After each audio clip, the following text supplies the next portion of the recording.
I asked a lot of people, how much do you think this watch is worth? Most of them said numbers above $5,000. I can't even describe the look on their faces when they heard the real price of this watch. But we will get to that soon.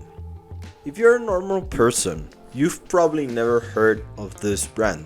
It is spelled BA111OD, but it is pronounced Bayod. It is a concept, a belief rather than a brand. Thomas Bayod, the founder, has a different way of looking at the watch market. So he decided that he was going to revolutionize the way that watches were sold.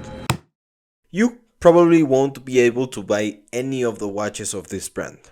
That is unless you know somebody that has bought one, and that someone has to know someone that knew someone that in fact knew someone.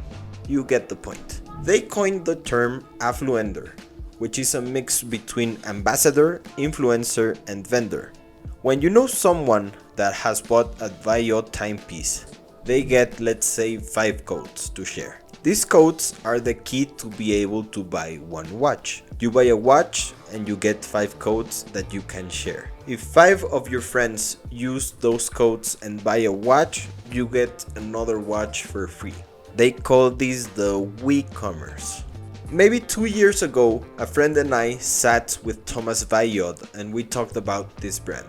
If you want to listen to that podcast, which by the way is in Spanish, I will leave the link down below. But anyway, he explained to us that he worked his whole life in Swiss watch manufacturing, and the main problem he found is that he wasn't so comfortable with the profit margins the brands had. So he decided to create his own brand and give the people affordable but quality filled timepieces. And he was able to cut costs in 2 ways.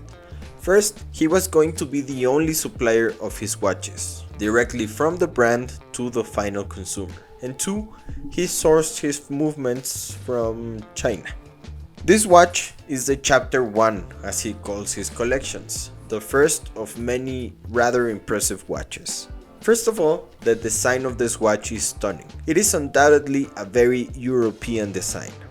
Some people could argue that this watch looks like a Breguet tradition. The double balance wheel and exposed insides make it look 100 times more expensive. In a few words, this watch is stunning.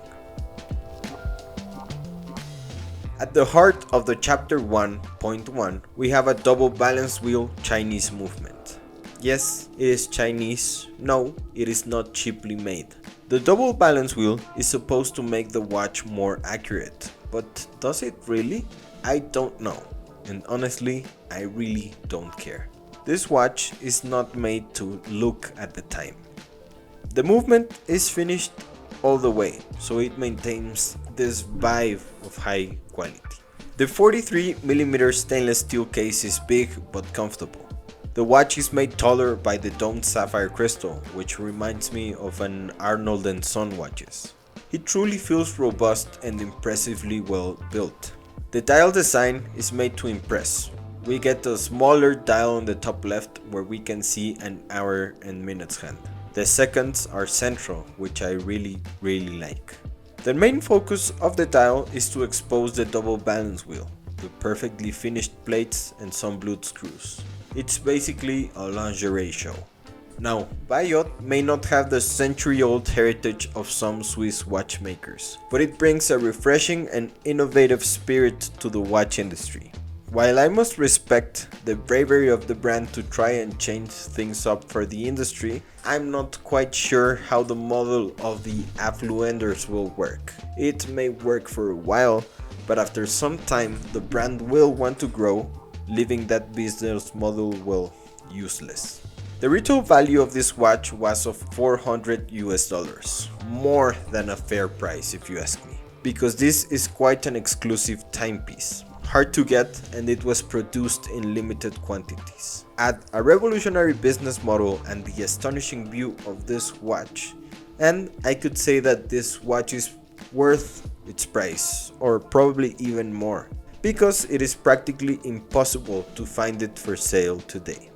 With its combination of European design, high quality materials, and functional features, The BA111OD Chapter 1.1 offers significant value for its price point, especially when compared to other watches in its category.